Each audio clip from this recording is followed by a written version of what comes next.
राजस्थान सरकार ने वर्ष 2027 तक 6000 मेगावाट बैटरी स्टोरेज क्षमता का लक्ष्य रखा है।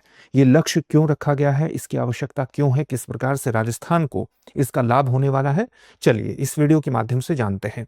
तो राजस्थान सरकार ने, या आप कह सकते हैं राजस्थान राज्य विद्युत उत्पादन निगम लिमिटेड के द्वारा ये लक्ष्य रखा गया है कि उसे वर्ष 2027 तक अपनी जो बैटरी स्टोरेज क्षमता है उसको बढ़ा करके 6000 मेगावाट तक ले जाना है।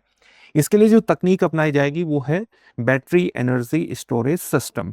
ये वस्तुतः अतिरिक्त ऊर्जा उत्पादन जो होता है, चाहे वो सोलर पैनल के माध्यम से हो या विंड एनर्जी के माध्यम से हो, इस अतिरिक्त ऊर्जा उत्पादन को आपको संग्रहित करने की आवश्यकता है। संग्रहित करने की आवश्यकता क्यों है?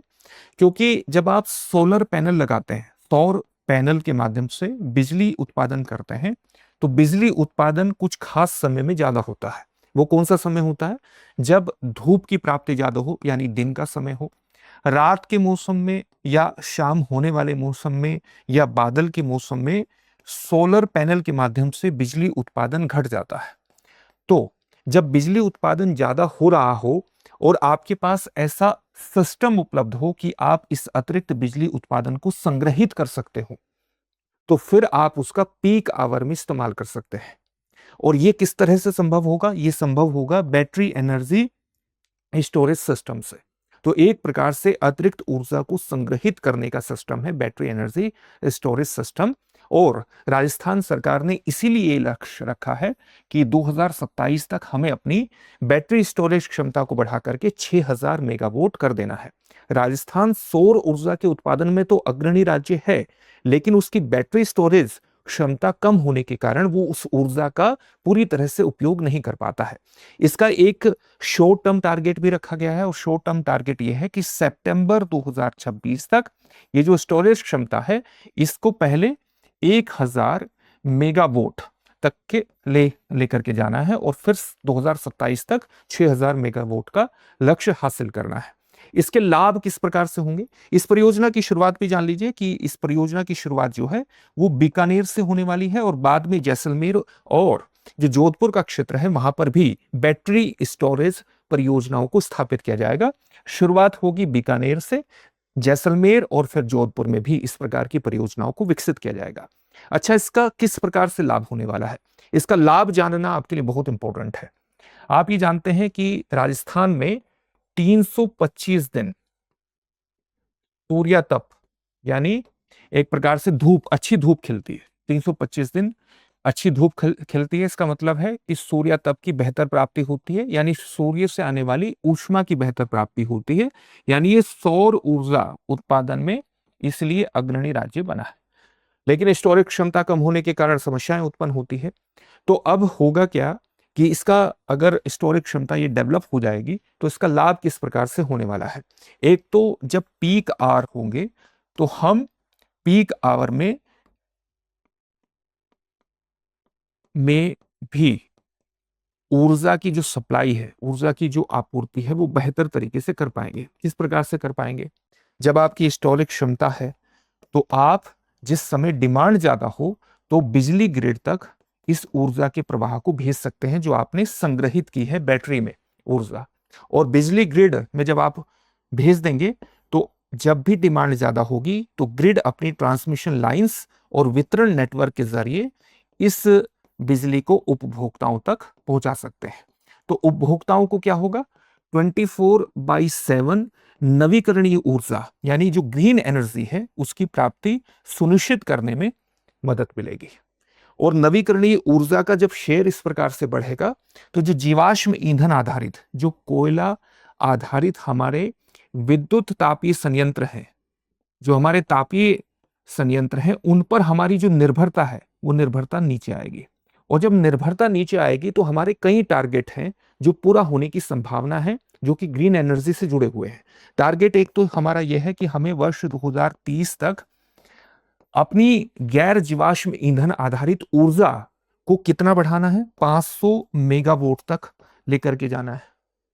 500 मेगावाट, माफ कीजिएगा, 500 गीगावाट तक लेकर के जाना है। 500 गीगावाट तक इस क्षमता को लेकर के जाना है, और इसमें सोलर पैनल के माध्यम से प्राप्त की गई सौर ऊर्जा का विशिष्ट भूमिका होने वाली है। तो इस ऊर्जा की प्राप्ति आप देखेंगे, इस लक्ष्य की प्राप्ति में ये चीजें विशेष रूप से मदद करेंगे। साथ ही हमारा एक लक्ष्य ये भी है कि हम वर्ष 2070 तक कार्बन न्यूट्रलिटी का लक्ष्य हासिल करना चाहते हैं। कार्बन न्यूट्रलिटी का लक्ष्य का मतलब क्या है कि जो कार्बन डाइऑक्साइड और दूसरी ग्रीन हाउस गैसेस हैं, चाहे वो मीथेन हो, नाइट्रस ऑक्साइड हो या क्लोरोफ्लोरोकार्बन है, उनका उत्सर्जन हमें कम करना है, या उनके उत्सर्जन को इस प्रकार से सुनिश्चित करना है कि जितना हम उत्सर्जन कर रहे हैं उतनी ही हमारी व्यवस्थाएं इस प्रकार से डेवलप हो गई हैं कि उतना उनका अवशोषण हो रहा है, सिक्वेस्ट्रेशन हो रहा है, जिससे वायुमंडल में अतिरिक्त ग्रीन हाउस गैसेस का कॉन्सेंट्रेशन न बने। इसी को कहते हैं कार्बन न्यूट्रलिटी। और जब हम कार्बन न्यूट्रलिटी के लक्ष्य को हासिल करना चाहते हैं तो इसमें एक तरीका यह भी है कि हम अपना जो ग्रीन हाउस गैसेस हैं उनके उत्सर्जन को कम करें। उनके उत्सर्जन को कम करने का तरीका यह है कि हम उन पर अपनी निर्भरता को कम करें, और उन पर निर्भरता करने का एक तरीका यह है कि सोलर एनर्जी के माध्यम से ऊर्जा की प्राप्ति, बिजली की प्राप्ति ज्यादा हो।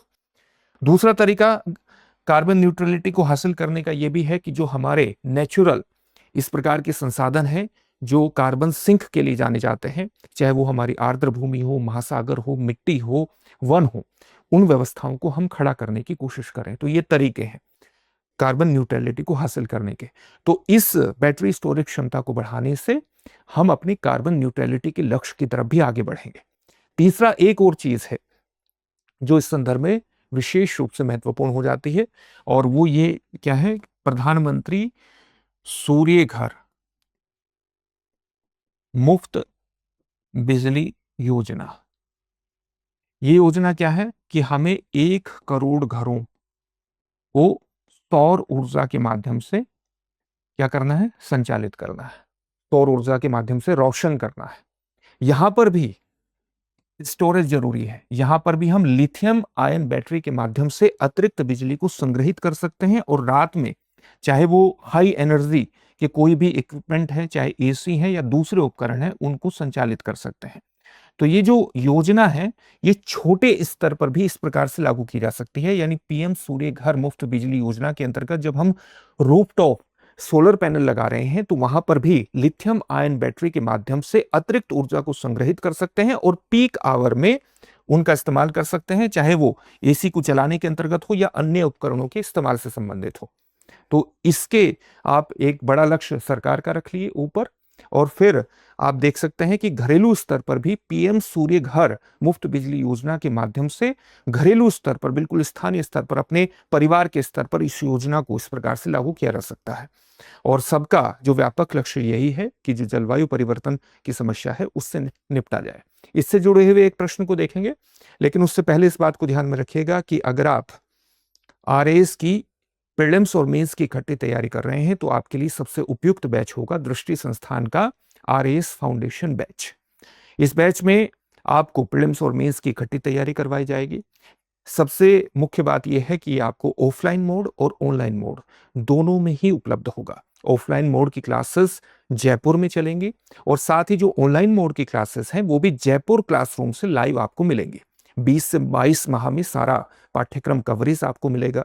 इसके अलावा कोर्स शुरू होने से 3 वर्षों तक कोर्स की वैधता रहेगी। जो ऑनलाइन मोड का क्लास है वो 3 वर्षों तक आप जितनी बार चाहें उतनी बार उसमें क्लासेस को देख सकते हैं, और 1 वर्ष तक आरएएस प्रीलिम्स की ऑनलाइन जो टेस्ट सीरीज है वो भी आपको निःशुल्क प्राप्त होगी। तो व्यापक सुविधाएं मिल रही हैं। डिस्क्रिप्शन में दिए गए लिंक पर जाकर के आप इस सुविधा का लाभ उठा सकते हैं। दृष्टि लर्निंग ऐप को डाउनलोड कर लेंगे तो बेहद आसान हो जाएगा।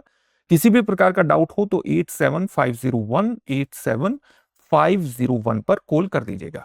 चलिए अब देखते हैं आज के प्रश्न को। प्रश्न है, राजस्थान सरकार ने वर्ष 2027 तक कितनी बैटरी स्टोरेज क्षमता को विकसित करने का लक्ष्य रखा है? 2000 मेगावाट, 4000 मेगावाट, 6000 मेगावाट, 8000 मेगावाट या अनुत्तरित प्रश्न है। इस प्रश्न का उत्तर कमेंट बॉक्स में कमेंट करके जरूर दीजिएगा। फिर से एक नई सेशन में आपसे मुलाकात होगी। धन्यवाद। अब एग्जाम की तैयारी को और बेहतर करने के लिए हमारे चैनल को लाइक, शेयर और सब्सक्राइब करना ना भूलें।